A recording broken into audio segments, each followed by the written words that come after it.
Well, all right. So chapter 44 talks about the Great War, the world, and not people.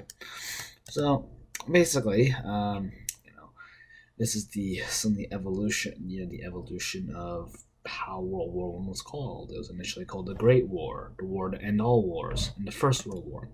Eventually, it became known as the Imperialist Civil War.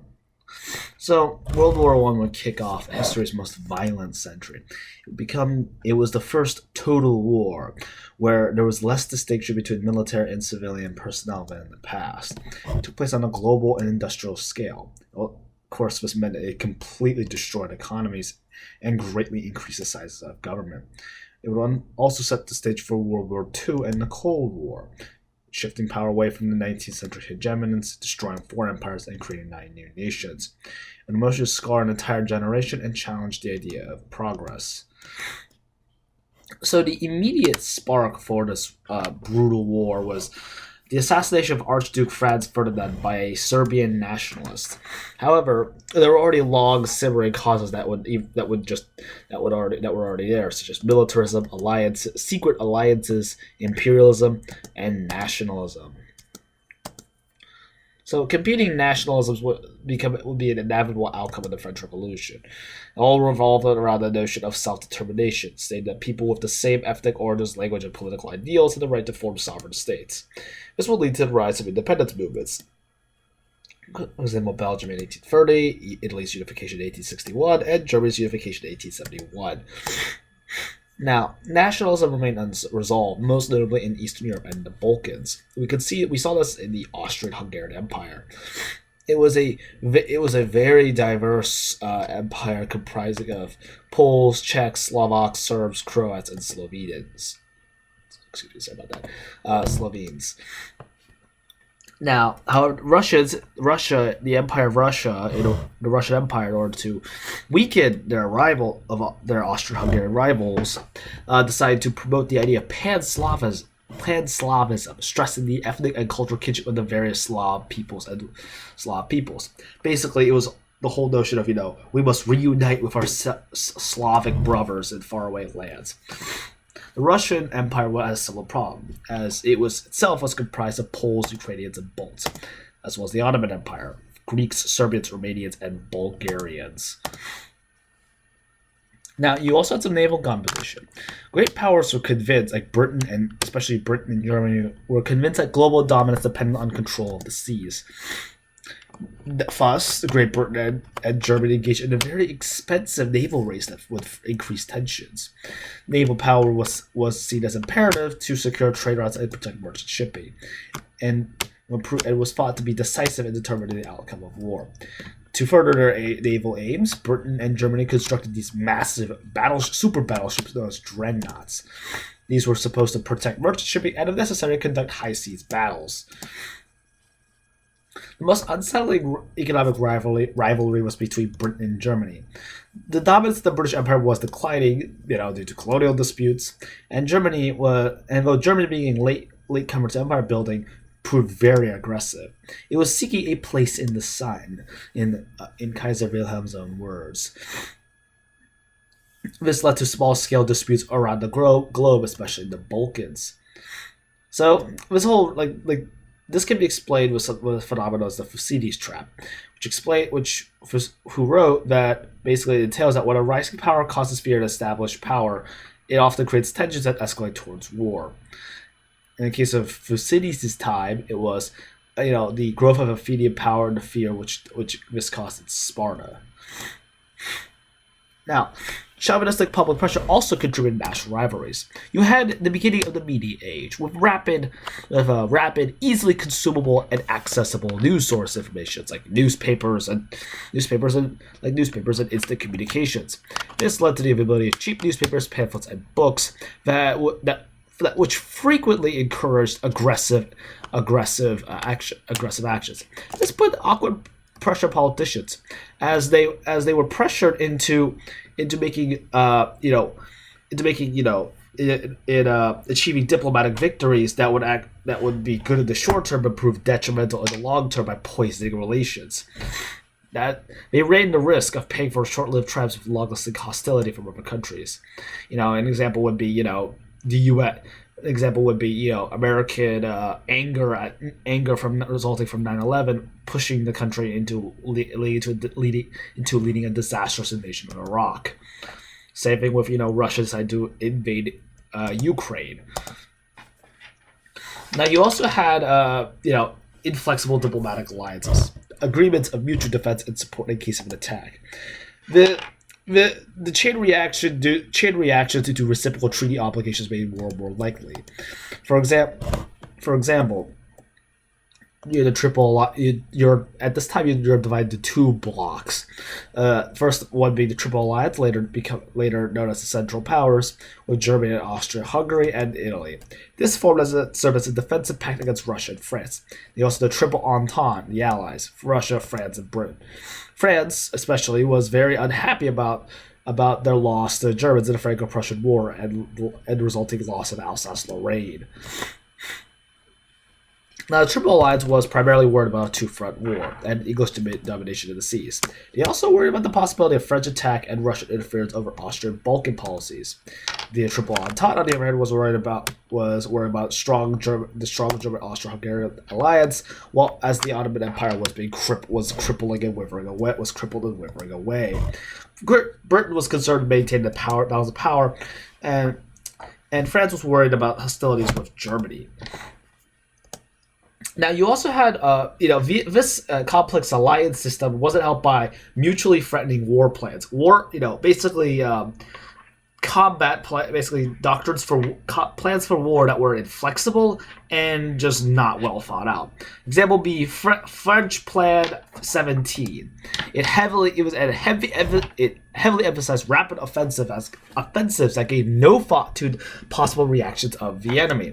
Its main motto was just attack, attack, attack, with absolutely no consideration for the horrific casualties that would probably result. Germany, also joined make the worst war plan game with their Schlieffen Plan. It was motivated by fear of encirclement. So they decided it entailed France being swiftly defeated via an invasion through Belgium, which, by the way, whose independence was guaranteed by Britain, then redirecting their attention to Russia to a single front war. It was conditional on the mobilization of enemy forces, especially that of Russia. Now, there were no alternative plans. It was very rigid. So if this failed, well, you're screwed. So the chain reaction begins on the 23rd of July. Now, okay, little forewarning. These usually aren't as important in world history, but they kind of are in this sequence because of just how sequential everything is. So the 23rd of July, the Austrians issued an ultimatum to Serbia. Serbia refuses. On the 28th of that same month, the Austrians declare war, aided by the blank check from Germany. This prompts on the 29th for Russia to mobilize to defend Serbia. This helps kick in the Schlieffen Plan. As of the 31st, Germany issues ultimatums to Russia and France to stand down and stop mobilizing. Now, of course, they refuse, and on the 1st of August, Germany declares war on Russia, and France would eventually France mobilizing. On the 3rd of August, the Germans declare war on France, invading Belgium. Now, the next day, Britain comes to the defense of Belgium. So basically, almost immediately within the course of almost a week or two, you had a small Balkans conflict quickly escalating to a world war between the major powers. Now, initial reaction to war. Ordinary people like farmers, basically 99%, were shocked and feared, as they realized that they were the ones who would probably get drafted into the army and killed. What? I don't know. Hold on. I'm recording something. Okay. Sorry about that. Now, of course, the intellectuals and the young city lords were like, hurrah, this is excellent, let's go to war. Even people dancing in the streets of the capitals. What? Now, every nation was very confident in its own ability to defeat the enemy swiftly. Our boys will be back before Christmas. They all fought Gott mit uns. Basically, God is with us. And they were also occupied. They were both sides were occupied with outdated notions of sweeping assaults and grand encirclements, without even considering anything about matters regarding defense. Now, this leads to some very predictable results. On the Western Front, you had 3 years of horrible of brutal, awful trench warfare and stalemate, with trenches running all the way from the English Channel to Switzerland. This trench warfare entailed boredom, mud, half-decayed corpses, trench rats, and lice, and continuous shelling.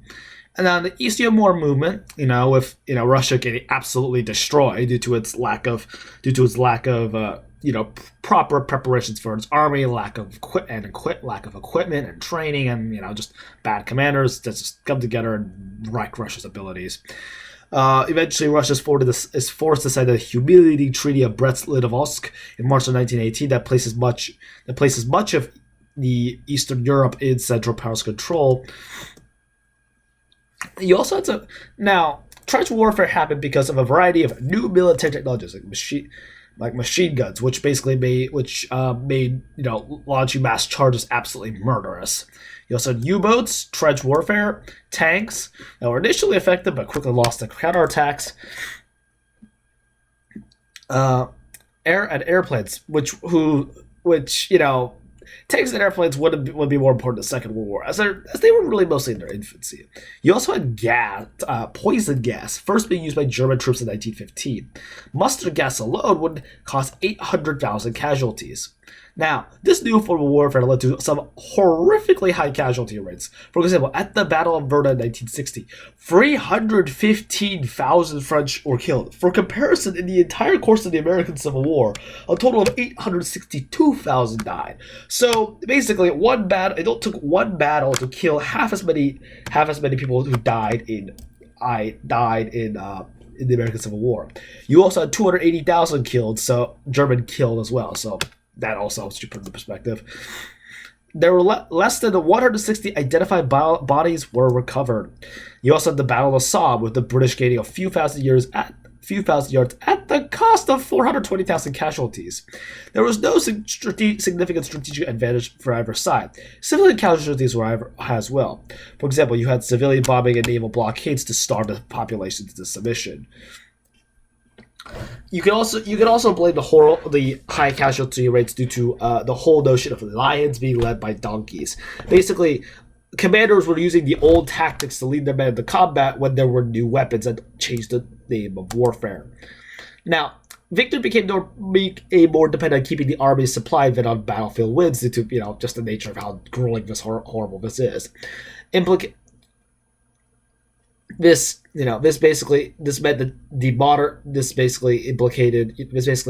helped spawn the modern industrial war, or the concept of a home front.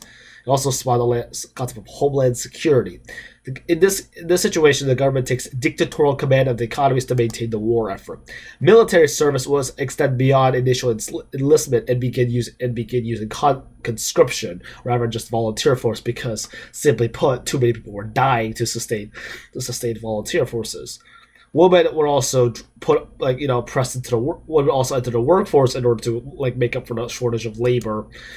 Now, most women did not stay in these jobs after the war, but they were viewed differently after it. That's why you get the rise of women's suffrage. Now, war propaganda was created in order to maintain public support for the war.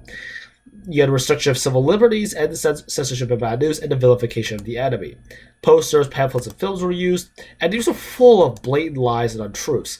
These untruths would convince people, oh, you can't trust what the government says.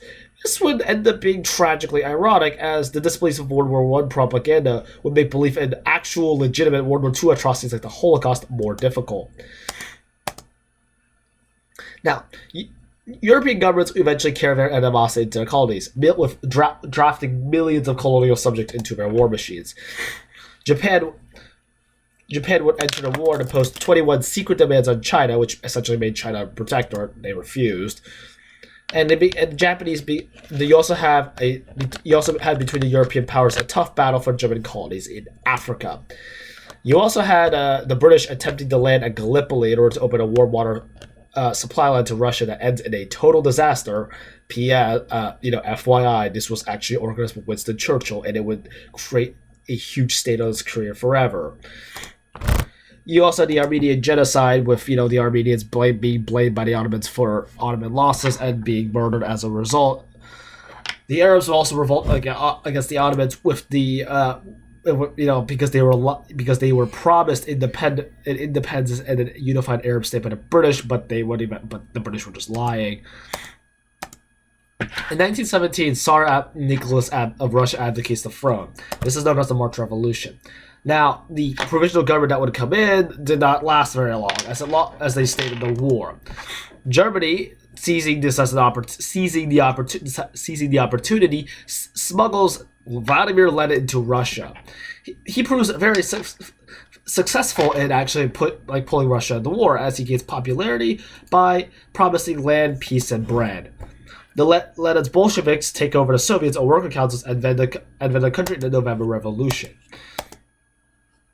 Unlike Marx, Lenin believed that the revolution would be led by a small, highly disciplined party acting on behalf of the workers, because he thought the workers were just too unintelligent, and that they must be led by an intelligentsia.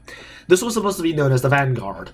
In a treaty of Brest-Litovsk, Lenin would cede Poland, Baltic countries, and Ukraine to Central Powers in order to buy peace. The treaty was humiliating, but the Bolsheviks could now move on with reform, and Germany could move 1 million men to the Western Front. Now, Wilson was re-elected on a non-intervention policy in 1916. The public was firmly non-interventionist. However, U.S. neutrality is pushed by economics. Was partially pushed by economics into the war. From 1914 to 1915, the U.S. was in economic depression with 15% unemployment. Plus, the U.S. economy became heavily dependent on war sales to allies. So the U.S. really got into the war largely to make sure war debt owed by allies would be paid. Of course, you also had the official reasons. The resumption of unrestricted sub-warfare that led to sinking the Lusitania by German U-boats. You also had the and this is the biggest one of the biggest causes, the Zimmerman Note, in which Germany sought an alliance with Mexico against the United States. U.S. entry proved decisive, as well as food shortages for the British blockade of Germany, as well as to break down military discipline on both sides. You also had the final roll of the dice using the troops from the Eastern Front. On armistice aside on November 11th, 1918. At least 15 million were killed by the war, of 20 million being wounded. This was quickly followed by an influenza pandemic of 1918 to 1990 that would kill even more, partially caused by all the movement of people in the war. Now, the Paris Peace Conference that would result was dominated by France, Britain, and the U.S. No Central Powers or Russians were represented. It had some very uncompromising terms, of Britain and France focusing on revenge. Now, Woodrow Wilson wanted to implement a peace policy based on the 14 points, involving lower tariffs, collective security, freedom of the seas, arms reduction, self-determination, and open treaties. Of course, this was openly ignored.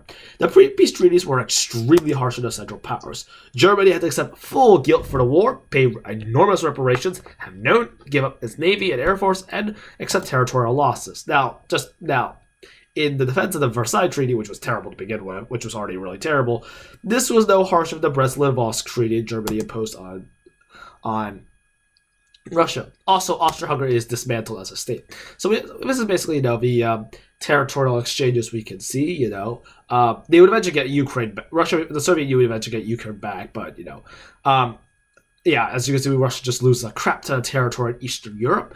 Austria-Hungary effectively ceases to exist. Bulgaria loses a few bits of territory.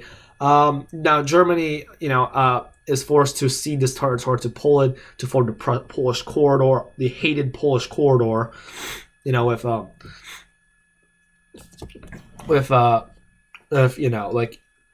Basically isolating Germany from East Prussia from the rest of Germany.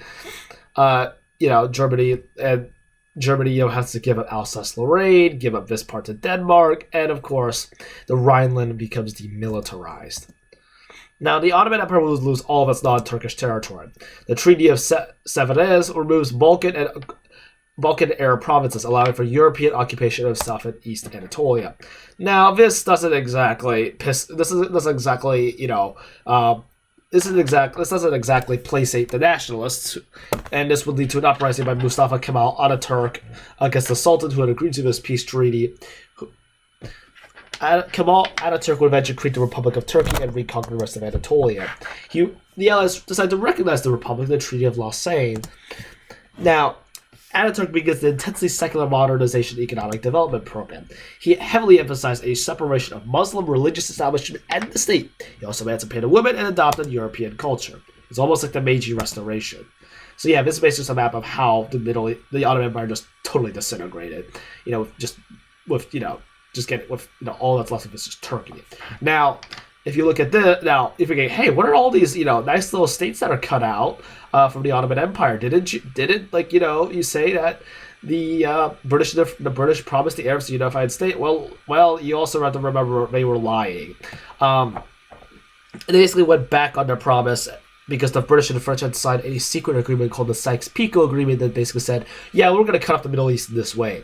This would end up creating so many of the modern problems we see in the modern Middle East, as you have ethnic minority, as you have arbitrarily drawn borders, creating minorities of many ethnicities across borders. With one notable example being the Kurds. Now, the post-war treaties were basically built on quicksand. They were strategically weak. It was basically constructed by too many revisionist powers, and the treaties would only really just lead to a 20-year truce. Now, the League of Nations was created to stay off of the war, but was pretty ineffective. It had no power to enforce its decisions and depended on collective security of big powers to preserve peace. Yeah, that doesn't exactly work when all the big powers are like, nope, don't want anything to do with this. The U.S. does not join, Japan drops out, and the Russians were thrown out, for invading Finland. Now, the application of Wilson's concept of self-determination had some successes, of course, in Europe only. An example of this would be the formation of Yugoslavia, but if you think about it, that's not exactly much of a success if you know how Yugoslavia disintegrated. It also laid the foundation the League of Nations would lay the foundation for the UN after World War II. The UN, that's just UN. That's just a League of Nations. LN.